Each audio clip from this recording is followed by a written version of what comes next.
তো দেখতেই পাচ্ছ এটা কোনো জাহাজ থেকে খুলে চলে এসছে এই সি বিচের ধারে। বহু বছর থেকে এটা পড়ে রয়েছে এইভাবেই। তারপরে সমুদ্রের ধারে এসে একটু শাহরুখ খান হওয়ার চেষ্টা করলাম, বাট হতে পারলাম না। তো তোমাদের কেমন লাগছে এই শাহরুখ খানের যে স্টাইলটা, তোমরা একটু কমেন্ট করে জানিও। তো হ্যালো প্রিয় দর্শক বন্ধু, আমরা অনেকদিন পরে আবারও একটা নতুন ভিডিও নিয়ে চলে এসেছি। তো আমার ফাইনালি মাধ্যমিক পরীক্ষা শেষ, তো সেই জন্য একটা বকখালি হেনরিজ আইল্যান্ড সেক্টর বিতে যে সি বিচটা রয়েছে, সেই সি বিচে কোথা থেকে কিভাবে যেতে হবে সেটা তোমাদের আজকে পুরো ভিডিওর মধ্যে তোমাদের দেখাবো। তো তার জন্য আমরা হেনরিজ আইল্যান্ড সেক্টর বিতে চলে এসেছি এবং এখানে সাধারণভাবে যে এই কাঠের ব্রিজটা ছিল সেই কাঠের ব্রিজের উপর দিয়ে আমরা যাচ্ছি, আর যেতে যেতে তোমাদের পুরো জঙ্গলটা কিন্তু ঘুরে দেখাচ্ছি। তো তোমরা দেখতেই পাচ্ছ জঙ্গলটা খুব সুন্দর। এবারে আমরা আস্তে আস্তে কিন্তু চলে যাব সি বিচের দিকে। তো সি বিচের দিকে যাচ্ছি। সি বিচের দিকে আজকে কিন্তু বেশি লোক বা বেশি পর্যটক নেই বলতে গেলেই চলে।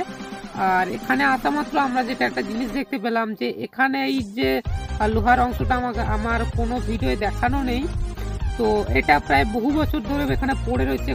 এটা কোনো জাহাজের একটি অংশ যেটা লোহার, আর বহু বছর নোনা আবহাওয়ার থাকার কারণে এই যে দেখতে পাচ্ছ মরচে পড়ে গেছে, আর মরচে খুলে খুলে চলে আসছে। তো এটা যেহেতু সরকারি জিনিস, তো এইভাবেই পড়ে রয়েছে। আর তারপরে এখানে আমরা একটু সমুদ্রের ধারে এসে একটু শাহরুখ খান হওয়ার চেষ্টা করলাম, বাট হতে পারলাম না। তো তোমাদের কেমন লাগছে একটু জানিও।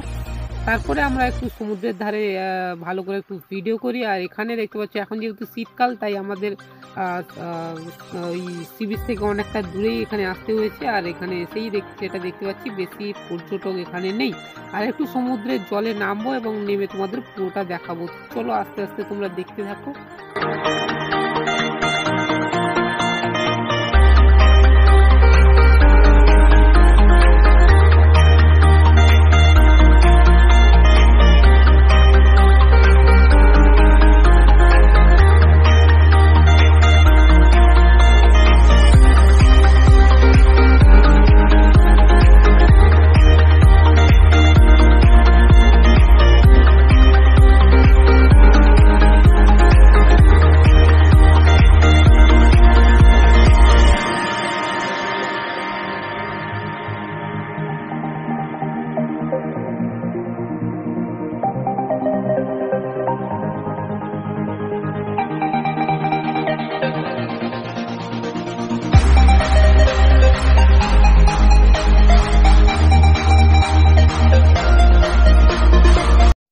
তো প্রিয় দর্শক বন্ধু, আজকের ভিডিওটা এখানেই এন্ড বা শেষ করছি। তো তোমরা যদি কেউ চ্যানেলে নতুন হয়ে থাকো, প্লিজ চ্যানেলটি সাবস্ক্রাইব করো, আর ভিডিওটি ভালো লেগে থাকলে অবশ্যই একটি লাইক করে